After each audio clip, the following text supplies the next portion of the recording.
ஏங்க வேலை இல்லாமல் 2 பேர் சுற்றிட்டு இருக்கிறாங்க. அங்கே பார்த்தீங்கன்னா ஆதித்ய தாக்கரே, ராஜ் தாக்கரே இவங்கெல்லாம் யாருங்க? அங்கிருந்து என்னை மிரட்டிட்டு இருக்கானுங்க. நான் பெருமைப்படுறேன். ஒரு விவசாயினுடைய பையன் இன்னைக்கு தாக்கரேவனுடைய கோபத்தை நான் சம்பாரிச்சிருக்கேன். எனக்கே அது ஆச்சரியம் தான். எங்கள் அப்பா படித்தது 10வது, அம்மா படித்தது 6வது. எல்லாம் இத்தனை நாளாக ஆடு மாடு தான் மேய்ச்சிட்டு இருந்தாங்க. இப்போ உடம்பு சரியில்லை, ஆடு மாடு மேய்க்கிறதுல அந்த ஆடு மாட்டை நான் மேய்க்கிறேன்.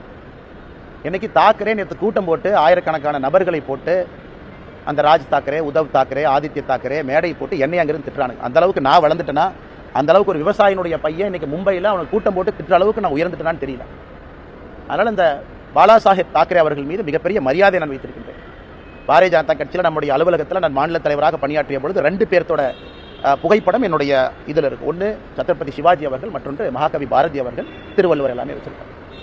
அதனால் இவனுக்கு இந்த மிரட்டல் போட்டு இந்த சிவசேனா, இன்னைக்கு தாக்கரேவோட சிவசேனா அவங்களுடைய பத்திரிகை நம்ம முரசொலி மாதிரி சாம்லான்னு வச்சிருக்கானுங்க. அதில் எழுதியிருக்கானுங்க, மும்பைக்குள்ள வந்தால் என் காலை வெட்டுவேன், இங்க் அடிப்பேன். நான் மும்பைக்கு வரத்தான் போகிறேன், இங்க் அடிச்சு பாரு, காலை வெட்டி பாரு, அதான் 2 பார்த்துடலாம். அதனால் இந்த மிரட்டல் உருட்டுருக்குலாம் நான் பயந்துருந்தா ஊரில் உட்காந்து என் கிராமத்துக்குள்ளே சொந்த ஊரில் தான் இருக்கணும். 2வது, இன்னைக்கு பாரத பிரதமர் நரேந்திர மோடி அவர்கள் இந்தியாவுடைய தலைவர் நான் சொல்லும் பொழுது அவர் குஜராத் இல்லைன்னு ஆயிருமா? அதே போல காமராஜர் ஐயா அவர்கள் இந்தியாவுடைய மாபெரும் தலைவர் நான் சொல்லும் பொழுது அவர் தமிழர் இல்லை என்று ஆகிவிடுமா?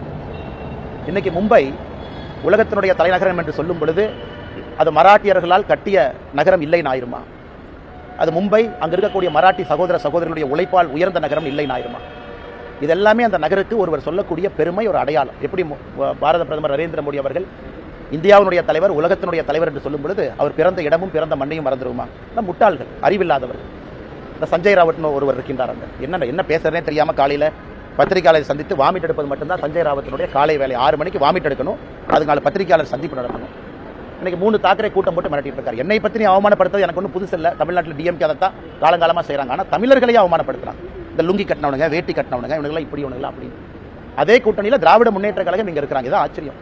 அதனால் அது திமுக தமிழகத்தில் இருக்கட்டும், அங்கே இருக்கக்கூடிய இன்னைக்கு இருக்கக்கூடிய இந்த உத்தவ் தாக்கரே, ராஜ் தாக்கரே, ஆதித்ய தாக்கரேவாக இருக்கட்டும், இவர்கள்லாம் மிரட்டி தான் அவங்க பிளப்பை ஓட்டிகிட்டு இருக்கிறாங்க.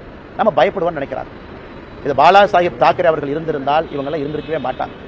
அப்பாவினுடைய பெயரை கெடுப்பதற்கே ஒரு 3 பேர் அங்கே சுற்றிட்டு இருக்கிறாங்க. அதனால் அதை காலை வெட்டுவேன், கையை வெட்டுவேன், இதுக்கெல்லாம் பயப்படுற ஆள் நான் கிடையாது.